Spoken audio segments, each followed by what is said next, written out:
Hi எல்லோருக்கும் வணக்கம். நான் விலாக் போட்டே ரொம்ப நாள் ஆச்சு, ஷார்ட்ஸ் போட்டு ரொம்ப நாள் ஆச்சு.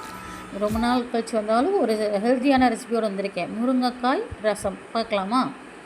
நல்ல ஃப்ரெஷ்ஷான ஒரு 3 முருங்கைக்காய் எடுத்துக்கோங்க.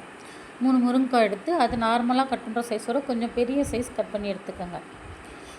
கொஞ்சம் பெரிய சைஸ் கட் பண்ணி நான் 3 முருங்கைக்காய் எடுத்துக்கோங்க. அதை குக்கரில் சேர்த்து அது கூட 2 தக்காளி, கொஞ்சம் நல்ல பெரிய சைஸ் தக்காளியாக 2 தக்காளி, ஒரு 5 பல்லு பூண்டு, ஒரு சின்ன துண்டு இஞ்சி தோல் சீவி கொஞ்சம் நச்சு போடுங்க.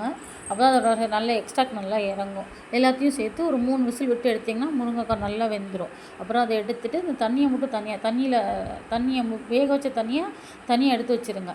மீதி இருக்கிற அந்த முருங்கைக்காய் அந்த முருங்கைக்காய் தோல் பல்பெல்லாம் எடுத்து அந்த மிக்ஸி ஜாரில் அந்த முருங்கைக்காய் பல்ப்பு, வேக வச்ச தக்காளி, பூண்டு, இஞ்சி எல்லாத்தையும் போட்டு அது கூட 1/2 ஸ்பூன் மிளகு, 1/2 ஸ்பூன் சீரகம் சேர்த்து நல்லா அரைச்சி எடுத்துக்கோங்க. நல்ல பல்ப்பாக நல்லா அரைச்சி எடுத்துக்கோங்க. முருங்கைக்காய் பல்ப்பை அரைச்சி எடுத்துகிட்டு அதுக்கப்புறம் தாளிப்புக்கு என்னெல்லாம் வேணும்னா கொஞ்சோண்டு ஒரு 1/4 ஸ்பூன் சோம்பு, ஒரு சின்ன துண்டு பட்டை, ஒரு லவங்கம், 2 காஞ்ச மிளகாய். இதுதான் தாளிப்புக்கு தேவையான பொருட்கள் இவ்வளோ தான்.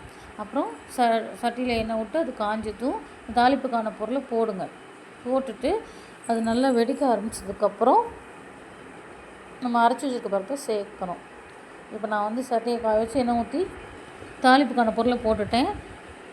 சோம்பு வெடிக்க ஆரம்பித்ததும் வரமிளகா போடுங்க. முதல்ல வரமிளகா சேர்த்து போட்டிங்கன்னா அதுக்கப்புறம் கருகிரும். சோம்பு வெடிச்சதுக்கப்புறம் வரமிளகா போடுங்க. அப்புறம் அரைச்சி வச்ச பல்ப்பு அது கூட சேர்த்துங்க. அது யாருமே வேக வச்சு எடுத்ததுனால அது ரொம்ப நேரம் நல்லா சொல்லலை வெந்து வேகிற அளவுலாம் அதை நீங்கள் எதுவும் பண்ண வேண்டாம். அது போட்டு லைட்டாக சூடானவே மிக்ஸி ஜாரில் கொஞ்சம் தண்ணி சேர்த்து அது கூட சேர்த்துக்கோங்க. அப்புறம் நம்ம வேக வச்சு தண்ணி எடுத்து வச்சுருக்கல தண்ணி, அதையும் இது கூட சேர்த்துக்கோங்க. தேவையான அளவு மஞ்சள்தூள், ஒரு 1/4 ஸ்பூன் மஞ்சள் தூள், கொஞ்சோண்டு பெருங்காயத்தூள், கொஞ்சம் பெருங்காயத்தூள் சேர்த்துக்கோங்க. அதுக்கப்புறம் கல்லுப்பு, மஸ்ட்டு கல்லுப்பு சேருங்க. லிக்யூட் ஐட்டமான குழம்பு, ரசம் இந்த மாதிரி வைக்கும்போது எப்போயுமே கல்லுப்பு சேருங்க. அதான் ஹெல்தி.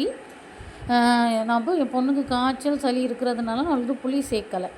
உங்களுக்கு தேவைன்னா நீங்கள் கொஞ்சம் புளி தண்ணி கரைச்சி சேர்த்துக்கலாம். காரத்துக்கு 1/2 ஸ்பூன் மிளகாத்தூளும், இல்லை மிளகாத்தூள் வேண்டாம் சளி இருக்குது அப்படின்னு நினைக்கிறவங்க பெப்பர் பவுடரும் சேர்த்துக்கோங்க.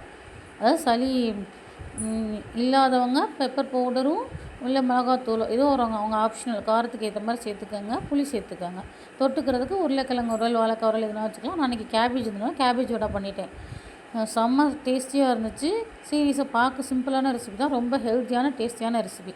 கேபேஜோட ரெசிபி வேணால் சொல்லுங்கள், போடுறேன்.